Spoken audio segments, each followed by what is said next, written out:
आज का व्लॉग होने वाला है बहुत ही special. So guys, today we are flying this Mi-172 from Guwahati to Itanagar. This is a Russian defence helicopter. So this is the counter for Arunachal Pradesh helicopter. Boarding pass ना उन्होंने ऑलरेडी मुझे दे दिया है, आप देख लो ऐसा होता है बोर्डिंग पास। इतनी कन्वीनियंट, इतनी चीप हेलीकॉप्टर सर्विस दी, तो थोड़ा सा यहाँ पे हेलीकॉप्टर इनएफिशिएंट हो जाता है। गाड़ी में लेके जा रहे हैं हेलीकॉप्टर तक। एंड ये देख लो, ये है हमारे हेलीकॉप्टर के इंटीरियर। आज के लिए ना मैं सोलो पैसेंजर हूँ इस पूरे हेलीकॉप्टर में, सो कह सकते हैं ये मेरा प्राइवेट हेलीकॉप्टर जैसा बन गया। अब जो है ना, ये वहाँ पे हैंगर में जाएगी, ट्रैक्टर लगने जा रही है। बहुत ही मजेदार राइड थी इन पहाड़ों के बीचों से।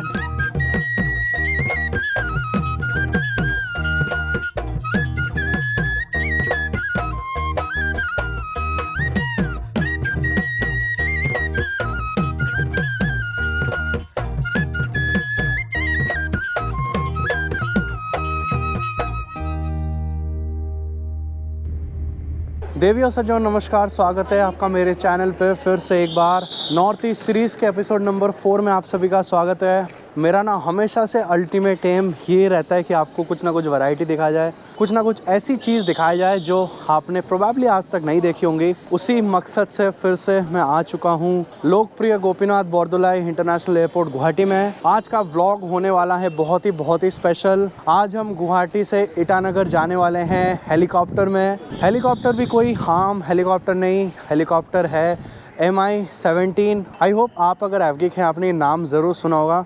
This is a Russian defence helicopter जो कि फ़िलहाल ऑपरेट किया जा रहा है पैसेंजर्स के लिए। And this operation is done by Sky One airlines. So fly करेंगे उनके हेलीकॉप्टर में। इस वाले व्लॉग में तवंग के लिए भी, ईटानगर के लिए भी क्या क्या बुकिंग प्रोसेस है, सारा इन्फॉर्मेशन मैं आपको देने वाला हूँ। साथ ही साथ देने वाला हूँ सारा इन्फॉर्मेशन हेलीकॉप्टर का। भाई कोई खाम बात नहीं है, फ़्लाइट में ट्रैवल करते हैं बहुत ऊपर जाते हैं, हेलीकॉप्टर में काफ़ी नीचे से फ्लाई करेंगे तो नज़ारे आपको हर एक दिखेंगे। आपको दिखेगा नीचे ब्रह्मपुत्र रिवर, एक दो सिटीज़ में आपको दिखाऊंगा। यानी ये जो हेलीकॉप्टर है ना, इसके प्राइसेस बहुत ही ज़्यादा मिनिमल हैं। यह सरकार के द्वारा निर्धारित किया गया रेट है, that is Arunachal Pradesh government. Tawang के लिए भी 4000 है, अरुणाचल प्रदेश की राजधानी ईटानगर के लिए भी 4000 है फ्रॉम गुवाहाटी। सो फटाफट से चलते हैं एयरपोर्ट के अंदर, एक एक करके सारी बातें मैं आपको बता देता हूँ। शुरू करते हैं journey and this is going to be a journey of a lifetime, क्योंकि बहुत दिनों बाद ना मैं हेलीकॉप्टर में बैठ रहा हूँ। Also this is Mi-17's little longer version Mi-172। सो ये देख लो, दिस इज़ गुवाहाटीज़ एयरपोर्ट। सो सामने ही जो है हमारा अरुणाचल प्रदेश हेलीकॉप्टर सर्विस का काउंटर है। यहाँ पे आप लाइन से काउंटर्स देख सकते हैं। फ्लाई बिग ने तो यहाँ पे समेट लिया अपना काम। सो this is the counter for Arunachal Pradesh helicopter. यहाँ पे बुकिंग नंबर भी दिया हुआ रहेगा, मैं आपको बता दूंगा सारी चीज़ें। यहाँ पे काउंटर से ना 2 चीज़ें कलेक्ट करनी है, एक है आपका बोर्डिंग पास और दूसरा है आपका टिकट। टिकट का प्राइस बता देता हूँ, दिस इज़ 4000 रुपीज़। ईटानगर के लिए इतना भी नहीं, मगर तवंग के लिए ना बहुत ज़्यादा वैल्यू फॉर मनी है। फिलहाल चलते अंदर, बताता हूँ जो बैगेज का अलाउंस है वो कितना रहता है, फिर आगे का प्रोसेस क्या रहता है। क्योंकि देखिए फ़्लाइट्स तो बहुत लेते हैं, हेलीकॉप्टर ना हमारे चैनल पे पहली बार है। ऑल्सो यहाँ पे ना after Adani take over Digi Yatra के गेट्स यहाँ पे बहुत ज़्यादा बढ़ाए गए एंड अडानी का स्टाफ भी खड़ा है इन सब चीज़ों में असिस्ट करने के लिए।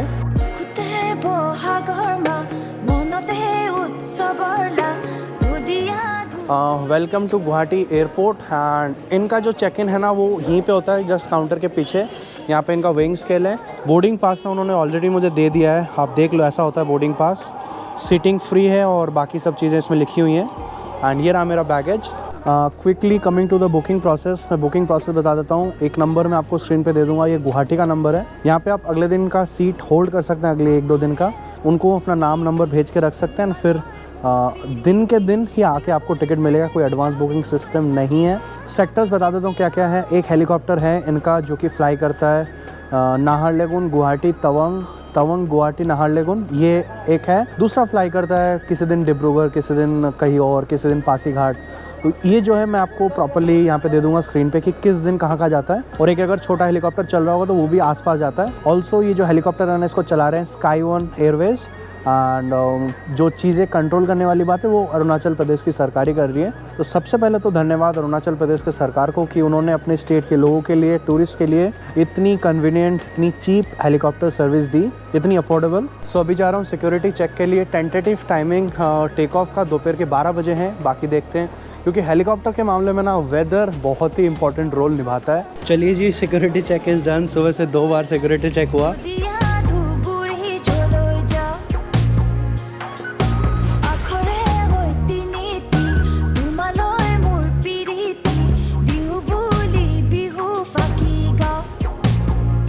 हाँ, सो फाइनली पहुंच चुका हूँ अपने गेट पे एंड जब भी वो हेलीकॉप्टर लैंड कर जाएगा तब बोर्डिंग चालू हो जाएगा। एंड ऑल्सो अगर आप पूछो कि बैग अलाउंस कितना है तो वो चेक इन जो लगेज आपका उसका 10 किलो है एंड साथ में कुछ छोटा मोटा हैंड बैग है जो भी आपका। अब बात करें हेलीकॉप्टर के बारे में, दिस इज़ MI-172। जो MI-17 हेलीकॉप्टर है ना उसका थोड़ा लॉन्गर वर्जन है एंड इसका जो एम्प्टी वेट है वो 8,500 किलो का है। जो मैक्सिमम टेक ऑफ वेट है वो कुछ 13-14 हज़ार किलो के आसपास होगा, मतलब with fuel, with passengers and with cargo.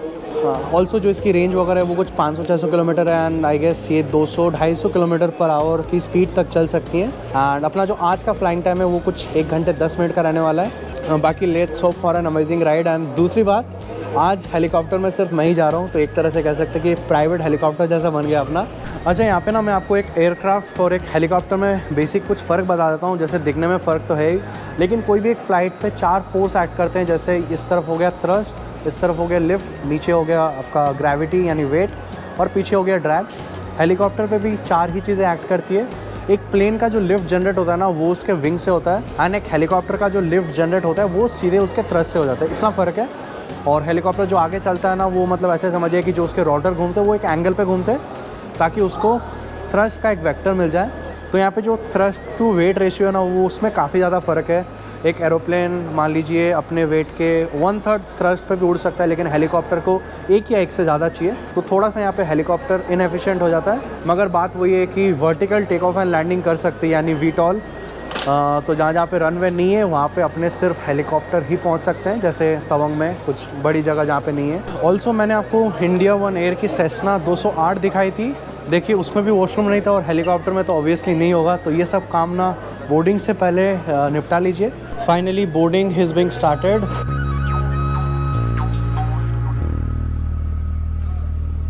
अच्छा, time is 12 and we are heading towards our helicopter. अब की बार बोर्डिंग एक्सपीरियंस बिल्कुल ही अलग है क्योंकि गाड़ी में लेके जा रहे हैं हेलीकॉप्टर तक। ऑल्सो गुवाहाटी एयरपोर्ट का एक नया टर्मिनल बन रहा है एक साइड में, जहाँ पे फ़िलहाल ये हेलीकॉप्टर्स और टर्बोप्रॉप एयरक्राफ्ट जो है ना अलायंस के ATR, स्पाइसजेट के Q400 उनका पार्किंग है, तो वो टर्मिनल से थोड़ा सा दूर है।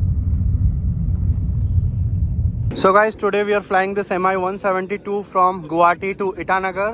हेलीकॉप्टर में बैठने का अलग ही मज़ा आएगा। Thank you ma'am. This seat and ये देख लो, ये है हमारे हेलीकॉप्टर के इंटीरियर्स। पीछे जो है लगेज होल्ड है एंड इसकी seating capacity 26। So the seating capacity is 26, 2x2 के सीट्स हैं। हाँ, मुझे आज के लिए वाली सीट मिली है, सो विंडो व्यू है बढ़िया से। एंड बाकी यही है, एयरक्राफ्ट में तो फ्लाई करते हैं बट हेलीकॉप्टर में ये फर्स्ट व्लॉग होने वाला है हमारा। आज के लिए ना मैं सोलो पैसेंजर हूँ इस पूरे हेलीकॉप्टर में, सो कह सकते हैं ये मेरा प्राइवेट हेलीकॉप्टर जैसा बन गया। बाकी we would take off shortly. अभी 12:10 हो रहे हैं। हेलीकॉप्टर देख लो कुछ ऐसा है। यहाँ पे इसका कॉकपिट है एंड यहाँ पे ऐसे ऐसे विंडोज़ हैं एंड पीछे का जो कार्गो होल्ड है ना that is close, so we will be departing shortly. देखिए जो हेलीकॉप्टर का रोटर है ना वो उन्होंने चालू कर दिया है एंड अब बस ये डोर बंद होना बाकी है।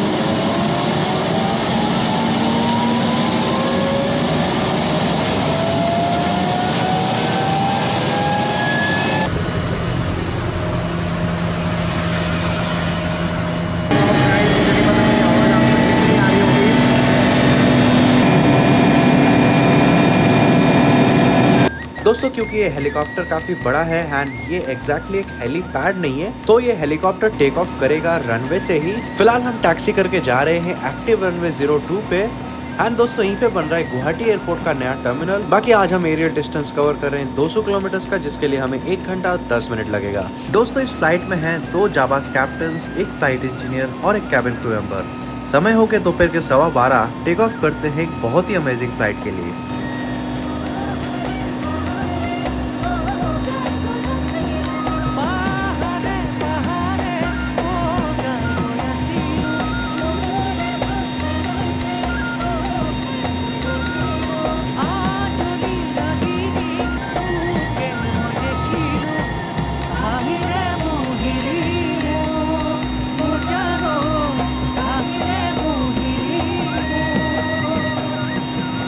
जब ये हेलीकॉप्टर लिफ्ट हुआ ना दोस्तों, मुझे बिल्कुल अलग ही मजे आए। टेक ऑफ करते हमने लिया एक राइट टर्न और यहाँ पे हमें दिखा दीपोर बिल, जो कि ऊपर से बहुत ही खूबसूरत लग रहा था, भले विजिबिलिटी कम हो।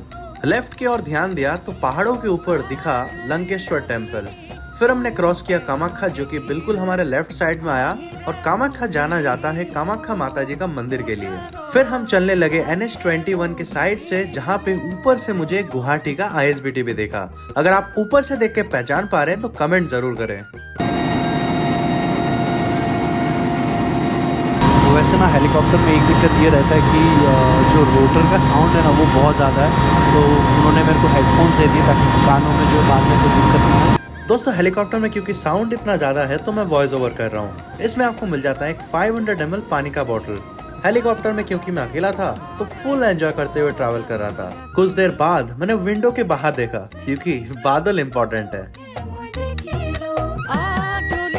बात करें दोस्तों हमारे फ्लाइट प्लान की, तो गुवाहाटी से निकलने के बाद बिल्कुल हम NH27 के बगल से जाएंगे।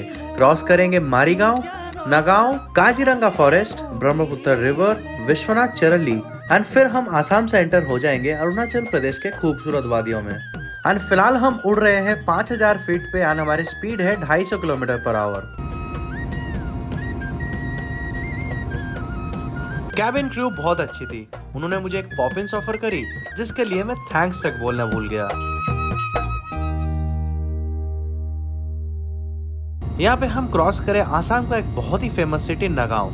जो लोग नगांव से देख रहे हैं, देख लो आपका शहर ऊपर से कैसा लगता है, और जो नगांव से देख रहे हैं कमेंट में जरूर बताना। नगांव क्रॉस करने के बाद हम फ्लाई करने वाले थे काजीरंगा नेशनल पार्क के ऊपर से, जो कि अपने 1 हॉर्न्ड राइनोस के लिए जाना जाता है। ये एक यूनेस्को वर्ल्ड हेरिटेज साइट है, एंड आप नीचे देख के समझ ही रहे कि हम एक फॉरेस्ट के ऊपर से फ्लाई कर रहे हैं। हालांकि विजिबिलिटी काफी खराब है।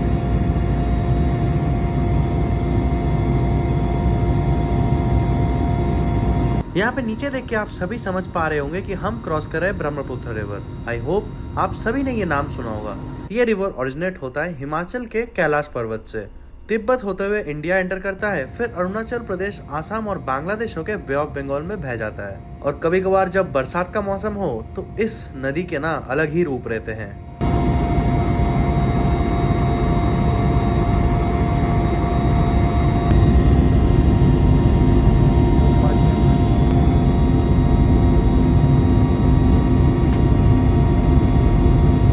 यहाँ पे आप देख सकते हैं दोस्तों नेशनल हाईवे 15, जो कि तेजपुर से ढेमाजी होकर डिब्रूगढ़ जाता है। ये हाईवे काफी इंपॉर्टेंट है, क्योंकि ये अपर असम के साथ साथ अरुणाचल को भी कनेक्ट करे गुवाहाटी के साथ। एक रेल फैन के पास हमेशा चील की नजर होती है रेलवे स्टेशन के लिए।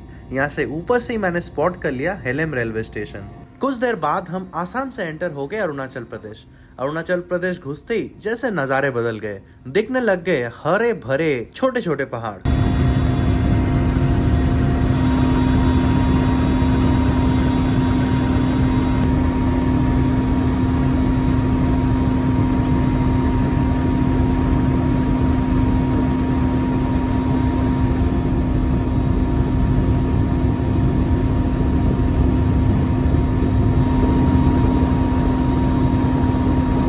यहाँ पे ये नज़ारे करीबन 5-7 मिनट चले, मगर मैं ये कह सकता हूँ कि ये नज़ारे देखने के बाद मेरा टिकट का पैसा तो बिल्कुल भी व्यर्थ नहीं गया। नीचे आप जो हाईवे देख पा रहे हैं वो NH15 और ईटानगर को एक सर्कुलर वे में जोड़ता है। यह ध्यान रखें, अगर आप एक टूरिस्ट हैं, हेलीकॉप्टर बुकिंग के लिए आपको ILP दिखाना बहुत जरूरी है। ILP इसलिए लिया जाता है क्योंकि ये पड़ता है एक रेस्ट्रिक्टेड एरिया में, क्योंकि अरुणाचल प्रदेश आता है भारत चाइना बॉर्डर पे। अरुणाचल प्रदेश का ILP बहुत ही आसान है। डिस्क्रिप्शन में दिए हुए लिंक पे आप टैप करके अपना ILP सिर्फ 5 ही मिनट में बना सकते हैं।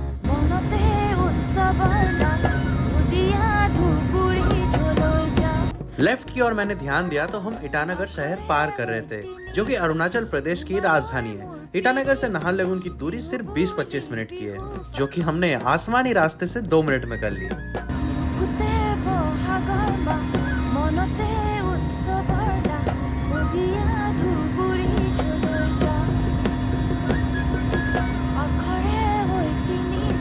दोस्तों नाहरलगुन पहुंचने के बाद यहाँ का शहर मुझे दिखने लग गया। ये जो आप देख रहे हैं ये है पापू नाला कैथोलिक चर्च, जो कि नाहरलगुन का एक बहुत ही फेमस चर्च है।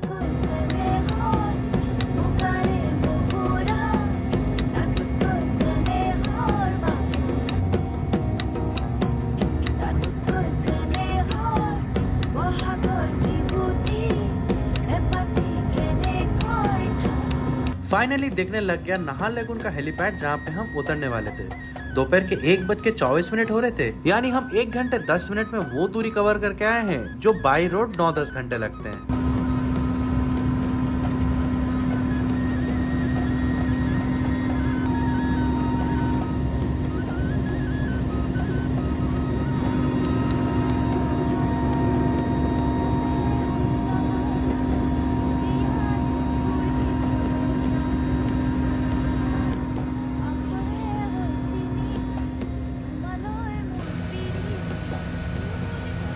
अच्छा, द टाइम इज़ 1:30। पहुंच चुके हैं नाहरलगुन के हेलीपैड में। ये बेसिकली इन्हीं का है, स्काई वन का जो वो है हैंगर है वो मुझे दिख रहा है। 2 सेम MI 172 एंड एक बेल 407 यहाँ पे ही खड़ी है। फिर बाहर जाके देखते हैं क्या क्या कनेक्शंस हैं नाहरलगुन ईटानगर जाने के लिए। And this is basically the small helipad. So this is the helicopter we flew today, MI 172। अब जो है ना ये वहाँ पे हैंगर में जाएगी, ट्रैक्टर लगने जा रही है। So see this give me a wonderful ride. देख लीजिए 2 रोटर है, एक पीछे एक आगे, 2 की मैं बताता हूँ आगे जाके। But it was a nice ride with sky one. And बाकी 2 हेलीकॉप्टर वहाँ पे, 3 वहाँ पे एंड एक बेल 407 वहाँ पे। बहुत ही मज़ेदार राइड थी इन पहाड़ों के बीचों से।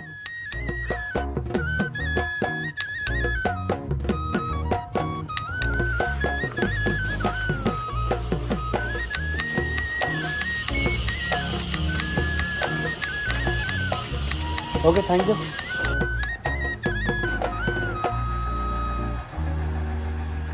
अच्छा गाइस, फाइनली निकल गए हैं यहाँ से। छोटा सा अपना हेलीपैड है बट जितना फैसिलिटीज़ चाहिए होता है एक चीज़ के लिए वो सब है, थोड़ा और मेंटेन होना चाहिए। बाकी यहाँ पे ना टिकट काउंटर पे उन्होंने ठीक बंदे नहीं बिठा रहे कि उनको पता ही नहीं कि कल कहाँ क्या जाएगा, कितना फेयर है। तो कल वो बोल रहे थे कि आलो, Guwahati and I think Tuting बोल रहे थे। तो छोटा वाला जो एयरक्राफ्ट है वो टूटिंग जाएगा भाई। तो जो छोटा वाला एयरक्राफ्ट है वो टूटिंग जाएगा। ऑलरेडी मैंने एक चीज़ दिखा दिया, सेम वो दिखा के आपको फ़ायदा नहीं है, बेटर है कि कुछ और दिखाया जाए। तो जो बेल 407 है ना, देखता हूँ कि वो दिखाना पॉसिबल है कि नहीं। एंड फिलहाल मैं किसी कैफ़े में बैठता हूँ थोड़ी देर एंड सोचता हूँ आगे क्या करना है। यहाँ पे रुकना है, आज यहाँ से गुवाहाटी जाना है कि कल गुवाहाटी जाना है कि कहीं और जाना है, सब कुछ सोच के डिसाइड करता हूँ। अच्छा, इन वेरी शॉर्ट बता दूँ क्या क्या हुआ। मैं सबसे पहले KFC में गया, वहाँ पे कोई चार्जिंग पॉइंट नहीं, वाईफाई वगैरह तो नहीं। फिर वहाँ पे थोड़ी देर बैठा, जस्ट सोचा कि क्या करना है। एक सोचा कि कल यहाँ से रोइंग जाऊँगा, फिर रोइंग से गुवाहाटी, फिर सोचा कि वो रूट तो कवर कर लिया। फिर मैंने सोचा कि रात की बस लेके शिलोंग जाऊँगा। फिर मुझे लगा कि फिर कुछ दिखाई नहीं पाऊँगा रात के व्लॉग में और डायरेक्टली मिस हो जाएगा सब कुछ। अरुणाचल से मतलब और व्लॉग मैं बनाना चाह रहा था, तो मैंने फाइनली सोचा कि कल विस्टाडोम वाली शताब्दी लेंगे सुबह। तो मैं फिर यहाँ पे एक होटल लेके रुक गया।